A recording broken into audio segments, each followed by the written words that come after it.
artist friends, it is July already. Can you believe it? It's the first Wednesday of the month as well, which means it's time for Mixed Media Menagerie, a little collaboration between Erin, Laura, and myself, and a guest artist every month.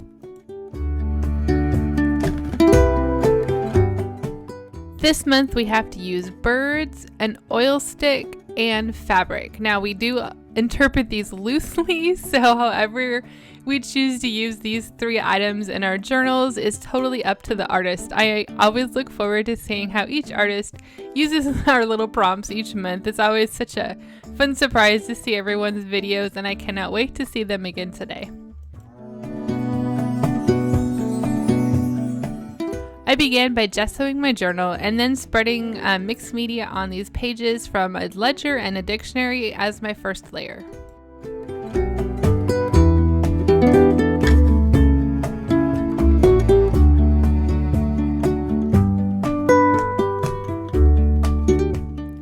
And now I'm just going to add some watered down gesso to kind of cohesively join these pages, push them to the back. I also like to add the gesso to the pages because it adds another element for the paint to cling onto as I spread it on the journal pages.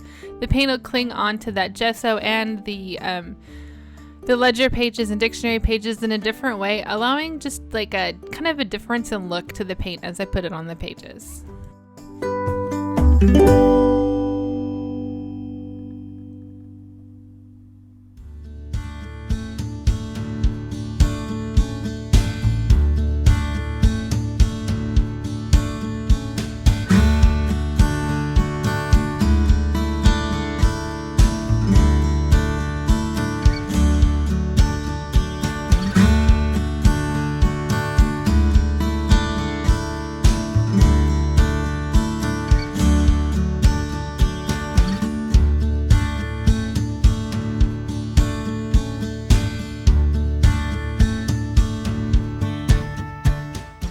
And now I'm grabbing some of my So Flat paint here. I grabbed a rainbow of colors, as you can see, and I do use every color that I pulled out except that cobalt teal, and I actually added Payne's Gray as well. Surprise, surprise, right? For those of you that watch me. And I'm beginning with the purpley color. I don't remember what color it is. It's red violet, I think, maybe. And I'm just adding some water to it to allow it to really spread on the page. I'm wanting to create a background here of this rainbow of color, kind of like watercolor. Now you could do this with watercolor. However, watercolor isn't permanent. It's a little bit more cumbersome in a way to use in this process on an art journal. It doesn't always react as well with gesso and the pages in the matte medium, though it does react nicely, so you could do it with watercolor. You just have to remember with watercolor that you have to fix it. So you have to take your journal outside or in a well-ventilated area and spray fixative on it. So I like using acrylic paint to look like watercolor instead. I don't really have a rhyme or reason to what I'm doing here other than keeping color theory in mind. So you need to remember that purple and red will mix together well. Red and blue create purple, so that's why they mix together so well. Orange and yellow or red mix together well because, again, those colors are in each other or use each other to create.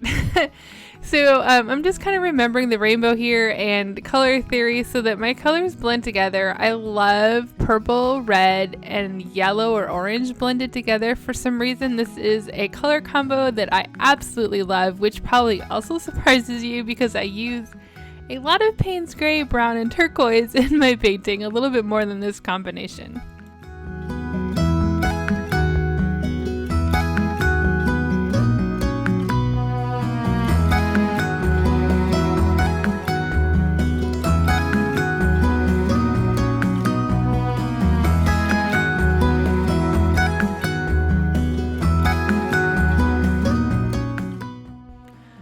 I like to use my hairdryer on the cool setting, not only to speed along the drying process, but also to move the paint on the pages. It kind of becomes a tool in and of itself to create fun drippy marks and to help those colors blend a little bit more quickly or in ways that I wouldn't normally do with my paintbrush.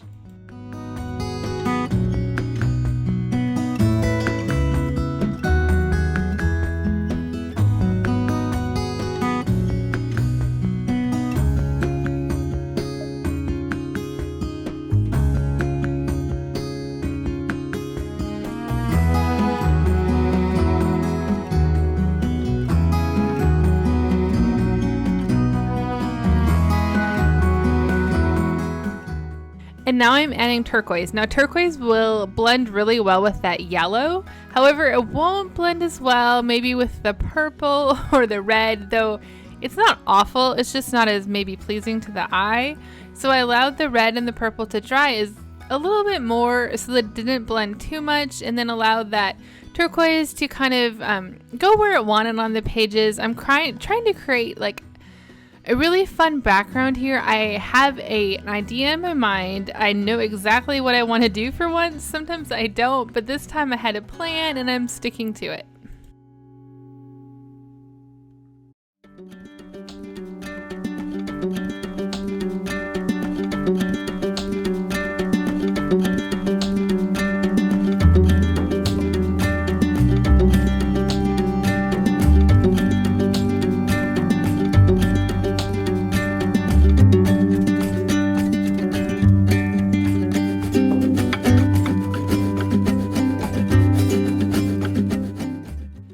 Once I get that first layer pretty dry, I like to add a second layer, not everywhere, just in little parts to add some more depth. That purple has really kind of been pushed to the lighter side, so I'm adding just another layer to add some depth. And you can see adding that darker purple on top of the lighter purple in places really kind of adds contrast and allows those colors to pop in different ways.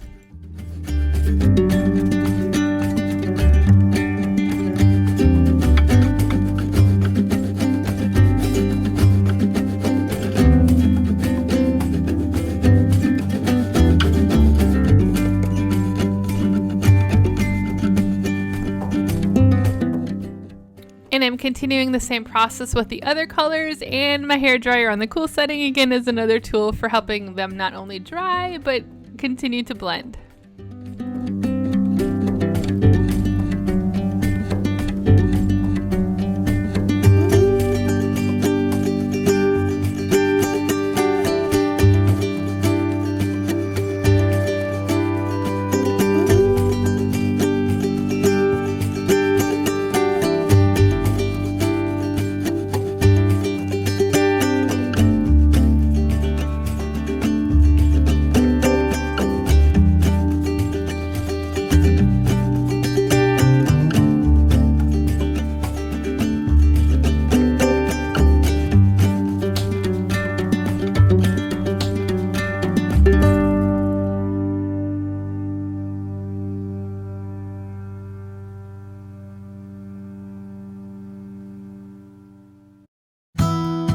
And now I'm grabbing some stencil guts. Yes, you heard that correctly. There's stencil guts. They're the inside of stencils from Stencil Girl. They're available on their website. Not all the time. You can sign up to be notified when they're available, but I happen to have some bird guts. That sounds kind of weird now that I've said it.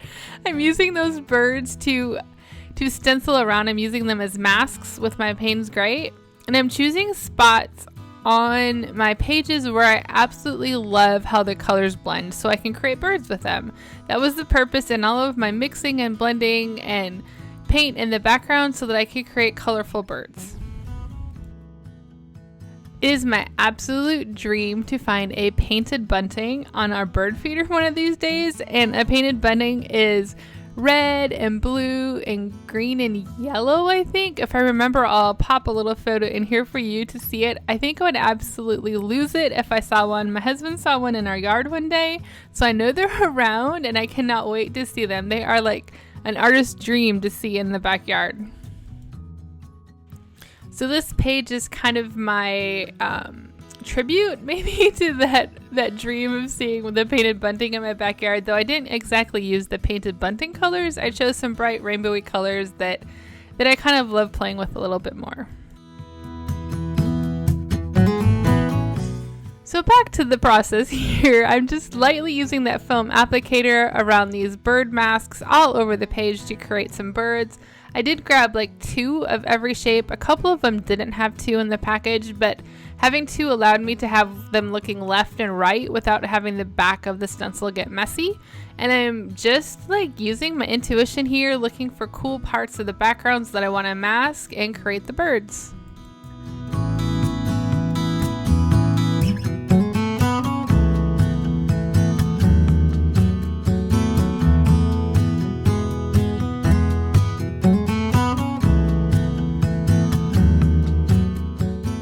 Now I'm using some watered down Payne's Gray to blend these birds together. Normally this is a pretty easy process, but I forgot that not only was the fan on above me, but the air conditioner was blowing on my page, so that Payne's Gray from around the masks dried a little bit quicker than normal. So you can see I'm struggling here to do this blending. In the end it turns out great, but I struggled just a little bit with trying to remove the paint around the birds and blending it in to make it look a little bit better and not so blotchy.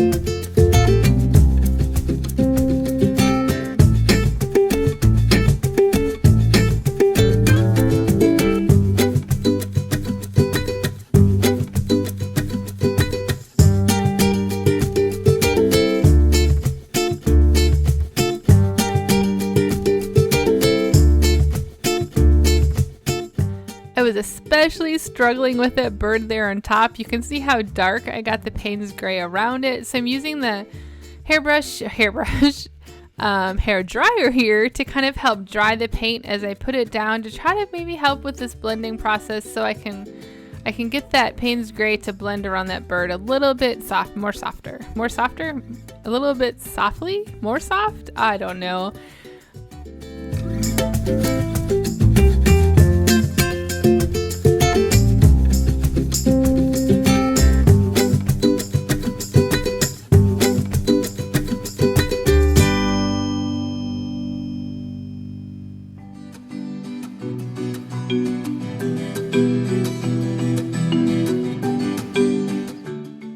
And now that I've gotten those birds blended just a little bit better, I'm adding some splatters and drops of paint between them to add a little bit more interest and layering to that Payne's Gray.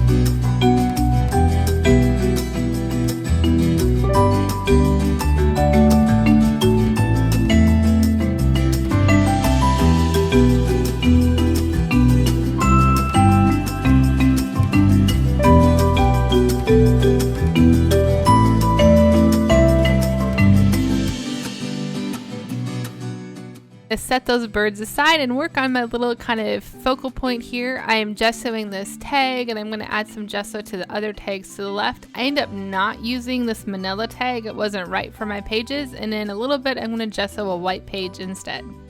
Or a white tag instead.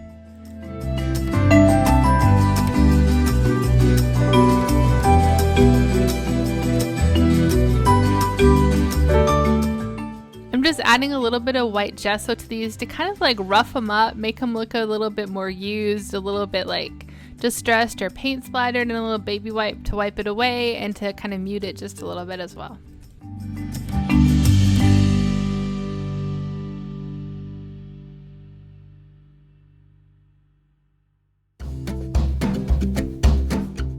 And then I wanted a really strong graphic for words, and I pulled out these Tim Holtz, I forget what they're called, they're thick chipboard, and I saw the find joy in the ordinary, and I thought that saying was perfect for my pages and the ordinary, birds that are in my backyard, but how much joy I find in caring for them and feeding them.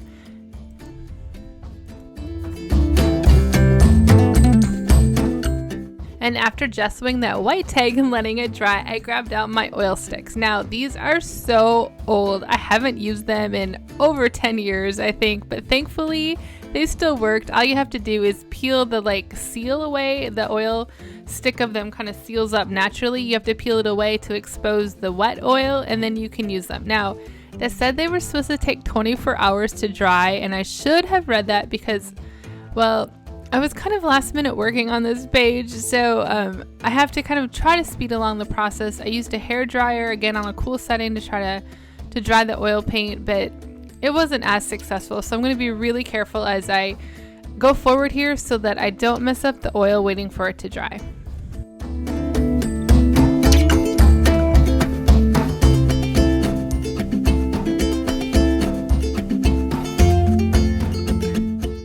I set that aside to maybe do a little drawing on its own and decided I wanted to add another little bit of interest to the birds, so I'm just really scribbling around them loosely with the Stabilo all in the graphite version.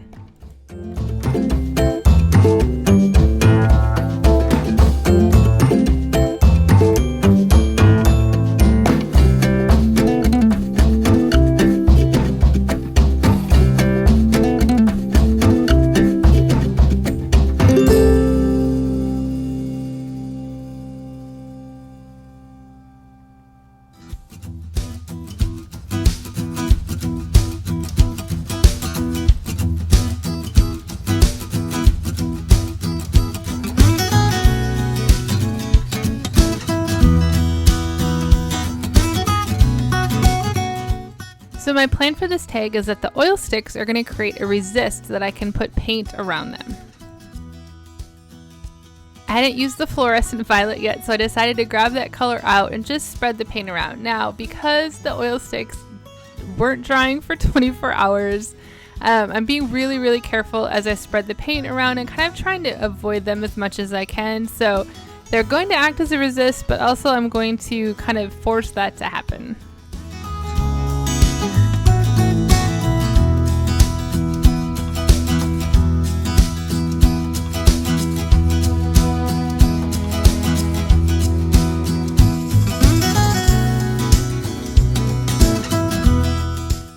I love how this tag looks right here, and I actually should have stopped at this point, but I kept going. In the end, it turned out okay, but I wish that I would have stopped at this point.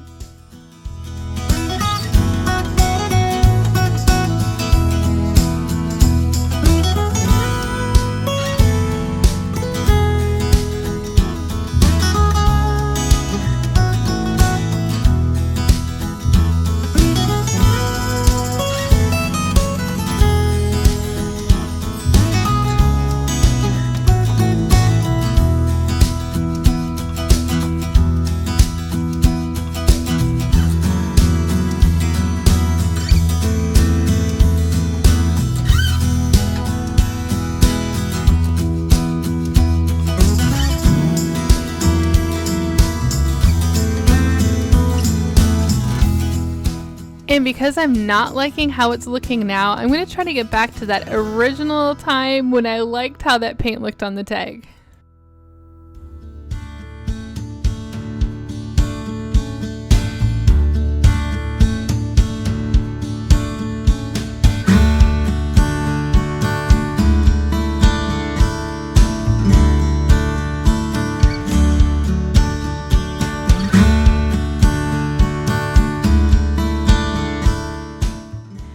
And then I thought, oh well, it didn't happen, so let's just add some more color to the tag.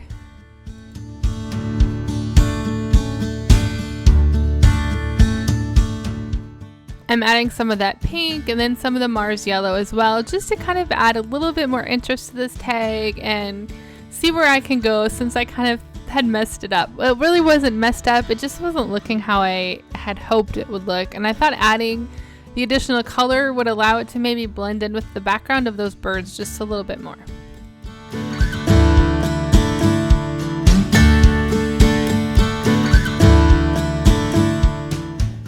And I set that aside to dry and thought it would be fun to add a little bit of splatter of that Payne's Gray to those tags to bring that Payne's Gray color forward into my little focal point that I'm creating.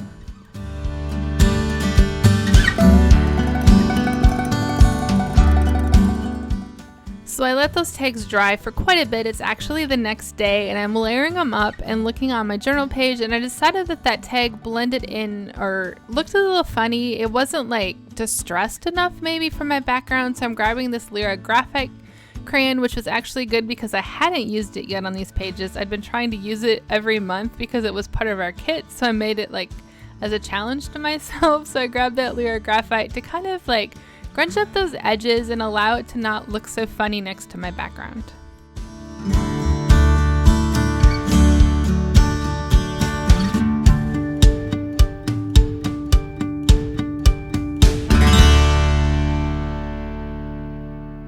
And because I liked how that looked, I added that Lyra to those other tags as well. That Lyra is water soluble, so I'm activating it on all of the tags with a little bit of water, and also added it to my little fine join the ordinary saying as well. And now I'm layering down my little focal point there, and I'm gonna grab the Tim Holtz tiny attacher to stick it to my page. And you probably noticed the little bird there. I actually decided to use one of the stencil masks on this front to add to my little focal layer as well. Since I had so many in the package, I'm not going to miss it. Plus, it looks so cute there, I couldn't resist adding it, even if I would miss using it in the future.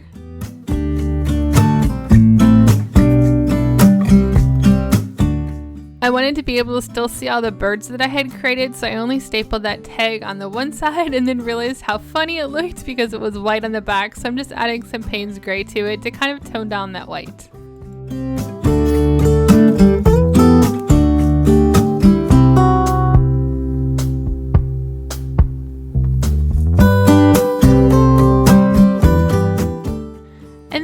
To use some fabric. The last thing on our list, I had this piece of fabric. I have no idea where it's from. If you gave it to me, I apologize that I forgot who gave it to me. I know that I didn't create it because I have not created such cool fabric, but this fabric was absolutely perfect for my pages, so I ripped a little bit of it off and just tied it in the tag to add that fabric element. Now I'm sticking down my little fine joy in the journey saying with some of that heavy gel medium. And that's it for my bird-themed oil stick fabric-inspired page.